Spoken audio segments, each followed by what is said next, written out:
Isang mapagpalang araw po sa ating lahat. Ngayong araw, nais ko pong magbahagi sa inyo ng isa pong muling leksyon mula po sa ating Bible Study Series entitled The Sheep and the Shepherd. So last time, napag-aralan po natin from our lesson from Psalm 23, the sheep need the shepherd. At doon nakita natin yung mga characteristics ng sheep, kung bakit nila kailangan ng shepherd. And syempre, nakita rin natin yung kabutihan ng shepherd, kung bakit ang Panginoon na siyang kailangan po natin sa ating buhay bilang tayong mga Kristiyano ay gaya ng mga tupa. So atin pong ipagpapatuloy ang mga leksyon at tayo po ay nasa pangalawang lesson na. Ang title po ng ating lesson for today, The Great Shepherd. Ito po ay manggagaling sa aklat po ni Ezekiel, chapter 34. O yan, so bilang panimula, nais ko pong ibigay sa inyo ang background ng lesson na ito. Ang una dyan, makita natin na si Ezekiel ay nagkaroon ng difficult task. Bakit mahirap yung naging task ni Ezekiel? Kasi nga, yung mga tao, they suffered, di ba? Dahil nga po sa kanilang pagkakabihag doon sa Babylon, and syempre sa kagustuhan din nilang makabalik doon sa kanilang bayan. So talagang nagkawatak-watak sila, nawalan sila ng leader, naging alipin sila roon, in which nakita natin anong tinawag si Ezekiel ng Panginoon, dahil nakita natin unang-una na gusto ng Panginoon na bigyan ng magandang pag-asa ng future ang kanyang bayan. So Ezekiel ang napili ng Diyos bilang isang propeta na tagapagpahayag ng kanyang mensahe. Kaya lang isa sa masaklap na nangyari kay Ezekiel, nung namatay po yung kanyang wife. Kasi by that time, matitigas ang ulo ng mga tao, halos hindi sila nakikinig kay Ezekiel. But yung wife niya, na todo suporta kay Ezekiel. Ang masaklap nga lang, namatay po ito along his yung kanyang task na ginagawa. At ipinakita rin dyan bilang background po ng ating lesson na naiprophesy po ni Ezekiel from chapter 33 verse 21 yung fall of Jerusalem. So dagdag na hirap yon sa damdamin ng mga Israelites kasi kung babalik sila doon sa kanilang bayan pero giba naman ang kanilang lungsod, giba rin ang templo, so nahihirapan sila papaano silang magsisimula. Pero dahil nga mabuti ang Diyos, kagaya po ng ating title, The Great Shepherd, di ba? Makita natin ang kabutihan ng Panginoon dito po sa chapter 34. At first, nagdeal ang Lord doon sa mga bad shepherd. Sino-sino ba yung mga bad shepherd? Doon po sa book of Ezekiel chapter 34, sa verses 1 to 10, makikita natin ang itsura ng mga bad shepherd. Ito yung una, yung mga naging corrupt leaders ng Israel. At maging nung sila ay na-capture na nga, dahil iba yung namumuno sa kanila, parang mistulang masasamang pastol ito para doon sa flock ng Panginoon. Yun nga mga Israelita. So, nais ko po munang basahin yung verses 1 to 10 ng chapter 34 ng Ezekiel. Ang sabi po rito, The word of the Lord came to me, Son of man, prophesy against the shepherds of Israel. Ito na po yun. Prophesy and say to them, This is what the sovereign Lord says. Woe to the shepherds of Israel who only take care of themselves. Should not shepherds take care of the flock? So yun pala, kaya bad shepherd yung mga naging leader nila noon, in which napaka-corrupt nila at ang pinapataba nila ay ang kanilang mga sarili. Sabi po sa verse 3, ituloy po natin ang pagbasa. You eat the curds, clothe yourselves with the wool, and slaughter the choice animals. But you do not take care of the flock. You do not strengthen the weak, or heal the sick, or bound up the injured. You have not brought back the strays, or searched for the lost. You have ruled them harshly and brutally. So they were scattered because there was no shepherd. And when they were scattered, they became food for all the wild animals. My sheep wandered over all the mountains and on every high hill. They were scattered over the whole earth, and no one searched or looked for them. So nais ng Panginoon na bigyan ng hope itong mga Israelites. So nakita niya na dahil sa mga bad shepherds, nagkawatak-watak sila, nagkahiwa-hiwalay, at sila'y naging pagkain ng mga masasamang loob. Sabi dito, Therefore you shepherds, hear the word of the Lord. As surely as I live, declares the sovereign Lord, because my flock lacks a shepherd, and so has been plundered, and has become food for all the wild animals, and because my shepherds did not search for my flock, but cared for themselves rather than for my flock. Therefore, O shepherds, hear the word of the Lord. This is what the sovereign Lord says. I am against the shepherds, and I will hold them accountable for my flock.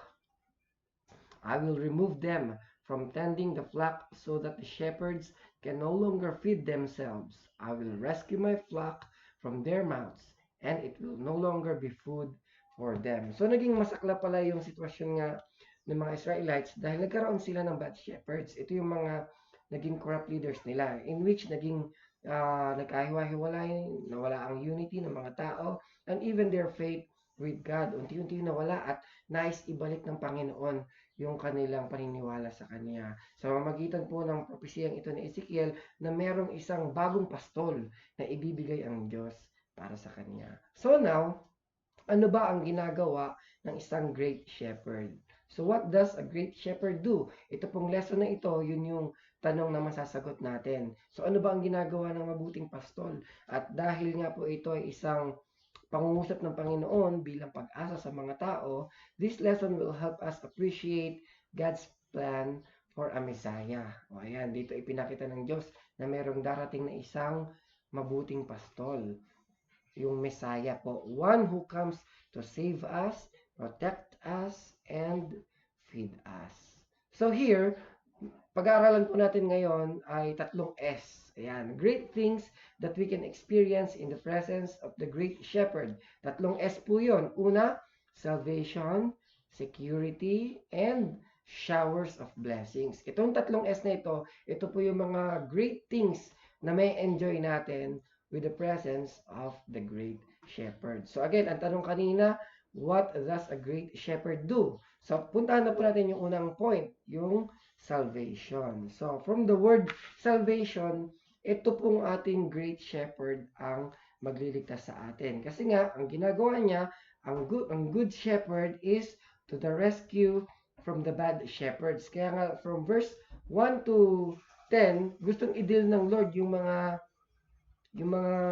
ginawa ng bad shepherds na yon. Ang sabi ng Panginoon, o hayaan ninyo, kukupin ko kayo at magbibigay ako sa inyo ng bagong pastol. So when we say to the rescue, ang Panginoon talaga lagi namang to the rescue, di ba? Itong pagkakabihag nila, ni-rescue rin naman sila ng Panginoon para makaalis sa pagkakabihag at makauwi doon sa kanilang sariling lupain. So una, sabi dun sa verse 10, di ba, naalala niyo po binasa kanina, this is what the sovereign Lord says, I am against the shepherds and I will hold them accountable for my flock. Ito yung magandang promise niya.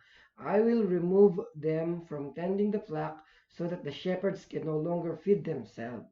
Kaya yung mga bad shepherds, hindi na nila magagawang saktan pa yung mga tupa at hindi na nila magagawang pabayaan yung mga tupa. I will rescue my flock from their mouths and it will no longer be food for them. Sabi ng Lord, I will rescue my flock. So from the word salvation, ang ginagawa talaga ng ating great shepherd is to the rescue. Kasi tayo, minsan na rin tayong naging bilanggo. Minsan na rin tayo naging alipin ng ating mga kasalanan at ang ginawa ng Diyos ay pinadala niya ang ating Panginoon upang tayo iligtas. At syempre, ang great shepherd looks after the flock. Sabi dun sa verse 11 and 12, for this is what the sovereign Lord says, I myself will search for my sheep and look after them. Sabi ng Diyos, siya mismo ang maghahanap dun sa mga nawawalang tupa at siya mismo ang mag-aalaga. As a shepherd looks after his scattered flock when he is with them, so will I look after my sheep. O, ang ganda ng ginagawa ng Diyos sa buhay po natin. Sabi rito, I will rescue them from all the places where they were scattered on a day of clouds and darkness. So the great shepherd looks after the flock. Walang ibang pwedeng tumingin sa atin o humanap sa atin. Kasi kapag kayang mga bad na shepherd ang muling makasumpong sa atin, ako sigurado bad situation din yung ating mararanasan. But because of the great shepherd na siyang naghahanap sa atin, sigurado maliligtas po tayo. And because of that, kagaya nga nung sinabi natin kanina, that the great shepherd finds the lost. Anong sabi dun sa verse 16? I will search for the lost and bring back the strays. O, yun talaga ang trabaho ng Great Shepherd na kapag merong tupang nawawala, hahanapin na iyon. Kagaya po nung dun sa parable of the lost sheep, di ba? Sa Luke chapter 15. O halimbawa daw na yung pastol ay merong 100 sheep. Tapos nawala yung isa, iiwan niya yung 99, di ba? Para lang hanapin yung nawawala. At yun talaga ang trabaho ng mabuting pastol. Kasi ang masamang pastol, sabihin niya, ay, isa lang naman yung nawawala eh. 99 pa yung natitira sa akin, okay lang na mawala yung isa. But, the great shepherd, hindi siya papayag na merong nawawala o naliligaw na pastol.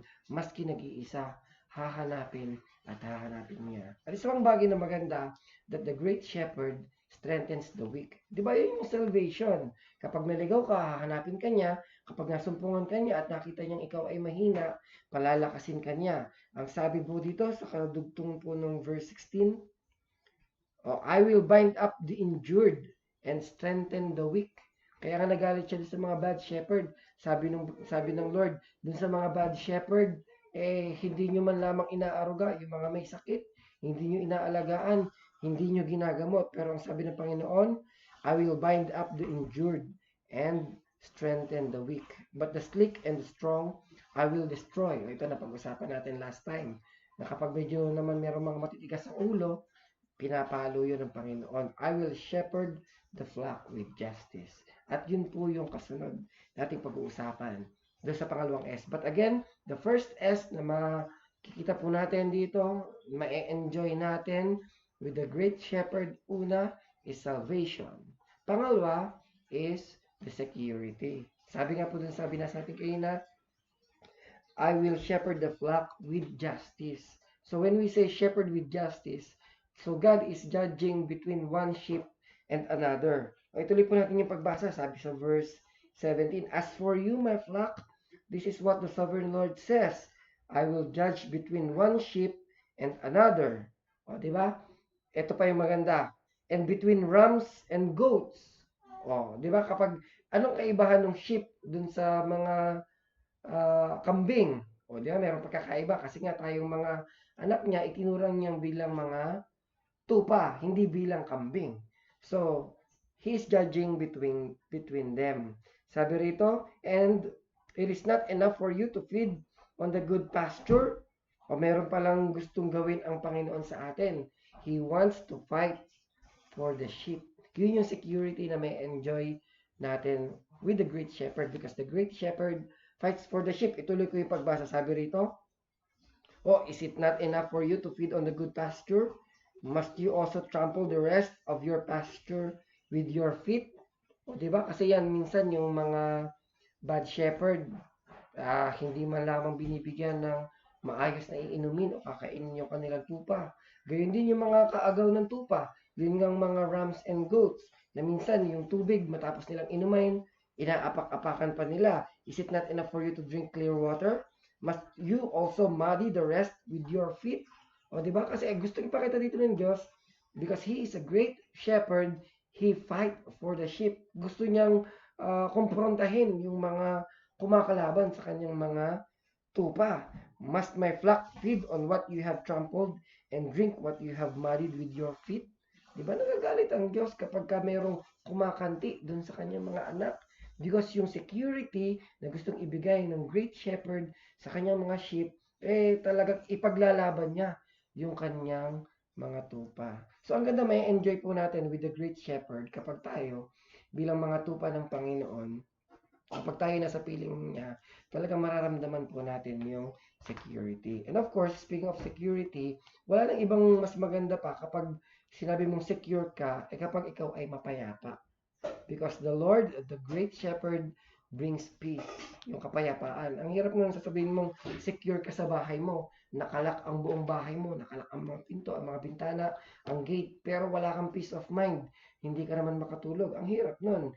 So, hindi mo pa rin na-feel na ikaw ay secure. But with the great shepherd, you will feel security. Bakit? Kasi nga, the Lord brings peace. Sabi sa verse 25, I will make a covenant of peace with them and rid the land of wild beasts so that they may live in the desert and sleep in the forest in safety. Di ba? Ang gustong ibigay ng Lord sa ating security, yung mararamdaman mo na safe ka talaga. At itong sinasabing covenant of peace, ang ganda nito ha, yung covenant of peace na sinasabi ng Panginoon. Sabi sa verse 28 muna. Tingnan natin yung verse 28. Sabi dyan, they will no longer be plundered by the nations, nor will wild animals devour them. They will live in safety, and no one will make them afraid. Yun yung peace, yun yung security na gustong ibigay ng Great Shepherd sa atin. At babalikan natin yung sinasabi ko kayo ng covenant of peace. Kasi itong covenant of peace, pag sinabi yung peace kasi sa Bible, hindi lang naman yan yung katapusan ng mga war at doon lamang may peace. Sa Bible kasi it includes yung personal being. Yan yung peace. At saka yung ating prosperity. Yan pala yung peace na gustong ibigay sa atin ng Lord as part of yung security nga na magandang ma-enjoy po natin. At itong security nito, makikita natin na ito because of the Messiah, yung pagdating ng ating Panginoong Jesus, dito natin makikita yung eternal peace. Diba? Yung eternal security. Anong sabi sa verse 23 to 24? I will place over them one shepherd. Ito yung propesya, di ba? My shepherd David, and he will tend them. He will tend them and be their shepherd. O, di ba? Ang ganda nun. I, the Lord, will be their God, and my servant David will be prince among them. I, the Lord, have spoken. O bakit sinabi dito na magiging shepherd daw nila ay si David? O di ba? Matagal na panahon ng wala si Haring David dun sa mga Israelita. So gustong ipakita ng Panginoon na merong darating like David somehow, maybe by heart, di ba? Or like David dun sa yung lineage ni David. At yun nga po yung propesya na merong Messiah na siyang magpapastol sa kanila. Alam naman natin na itong si David ay isang pastol bago po siya naging beloved king ng mga Israelites. At yun yung security na gustong iparamdam ng Diyos sa atin.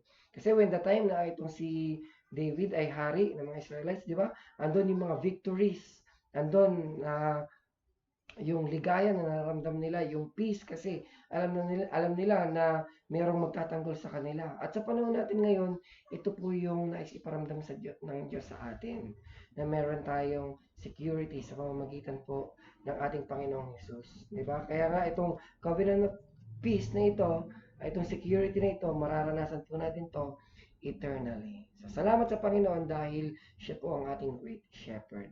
So, meron na tayong dalawang S. Una, ang ating unang S ay yung salvation, di ba? Pangalawa po ay security. Punta na po natin yung pangatlong S na binibigay ng ating great shepherd. This is the showers of blessing. O, ang ganda nito na ma-enjoy natin yung abundant living. Meron palang ibinibigay ang Lord na blessing sa atin.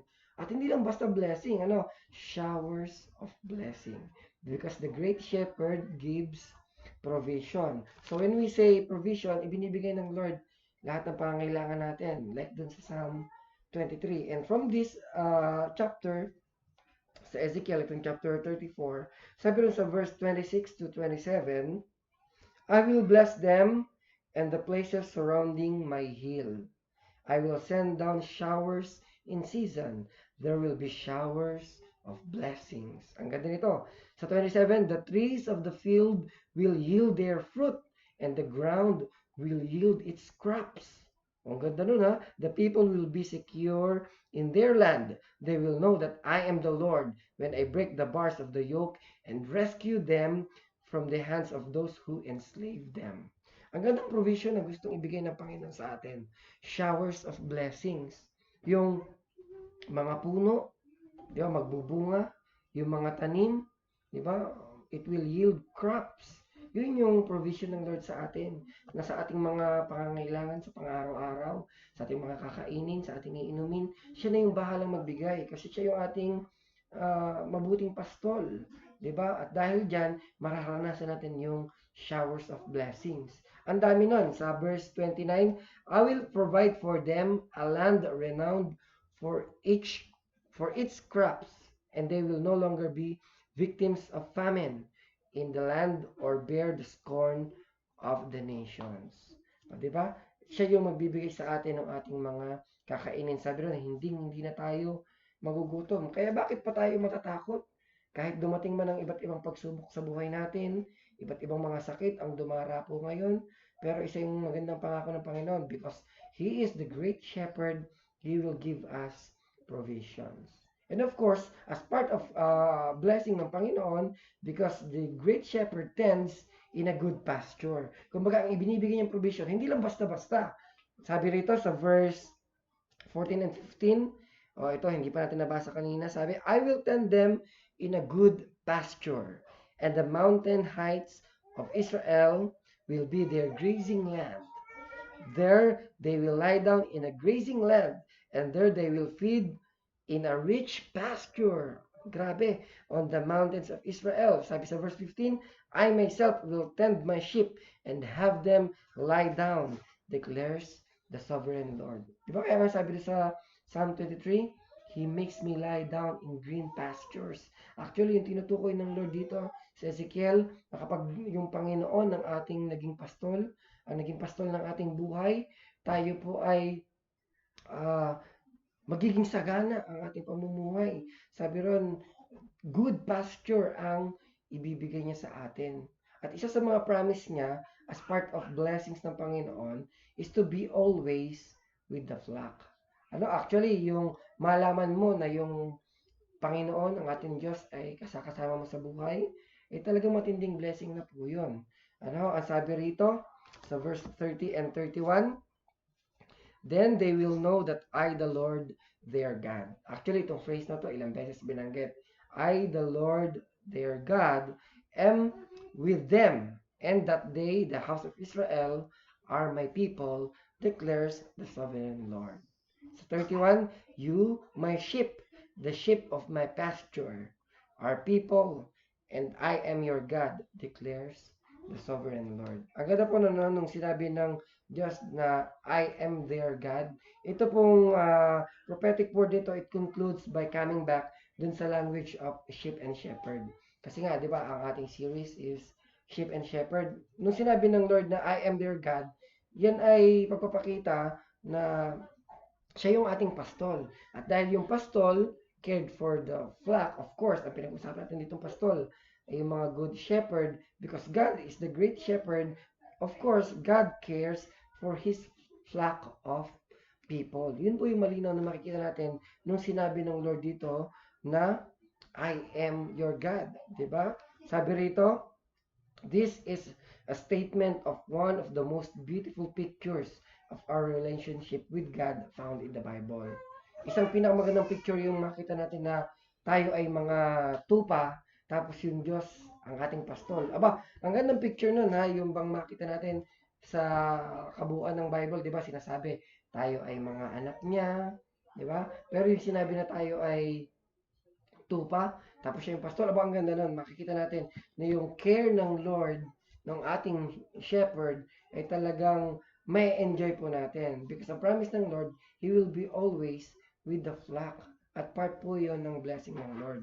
Again, hindi ito basta-bastang blessing. This is showers of blessing. Diba? Yun po yung mga may enjoy natin. So, i-summary po natin muna bago po tayo mag-conclude. So, tatlong bagay ang may enjoy po natin with the great shepherd. Number 1 is salvation. Number 2, security. And third, lastly, showers of blessings. So, for our conclusion, the great shepherd brings great things to his flock. That's for sure. That's written, yun yung makikita natin doon sa chapter na napag-aralan po natin. So, we can see here that God was still at work with His plan. Ano nga yung plan ng Lord?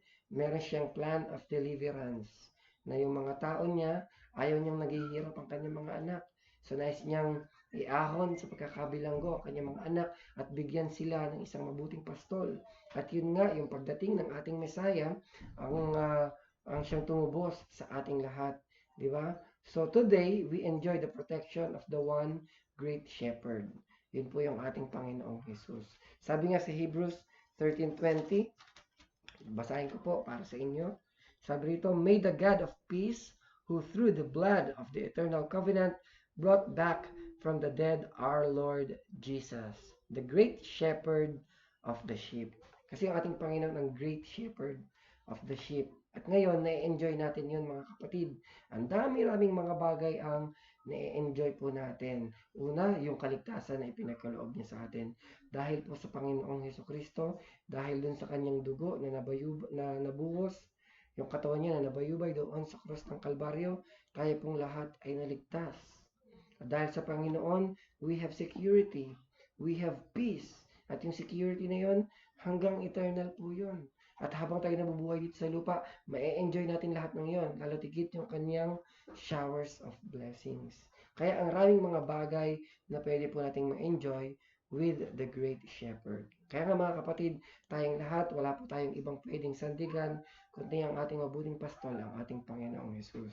Kaya kung tayo man ay nagdaranas ng iba't ibang klase ng paghihirap, sunod-sunod yung mga paghihirap na dinaranas natin, kagaya po ng naranasan ng mga Israelita, huwag po tayong panghihinaan ng loob at huwag na huwag po tayong mawawalan ng pag-asa. Kasi ang plano ng Diyos sa atin, bigyan tayo ng pag-asa. At yung pag-asang yon, nakamit na po natin yon nung nakilala po natin ang ating Panginoong Hesus, ang ating great shepherd. So maraming salamat po mga kapatid at sana na-enjoy po natin ang lesson na ito. At kung hindi nyo po napapanood yung ating previous lesson, you can check out po my YouTube channel, Gerald del Rosario. I-search nyo po sa YouTube. And I will lalagay ko rin po yung link dito po sa lesson na ito. At saka po, abangan nyo po ang susunod pa nating leksyon about the sheep and the shepherd, the Bible Study Series. Maraming salamat po sa inyong panonood at pakikinig. Maraming salamat po. God bless. At para po sa ating discussion questions, pwede nyo pong ilagay ang inyong mga comment. Andyan po ang mga tanong at ilagay nyo po ang inyong mga nais na ibahagi sa comment box. So maraming salamat po. God bless po muli.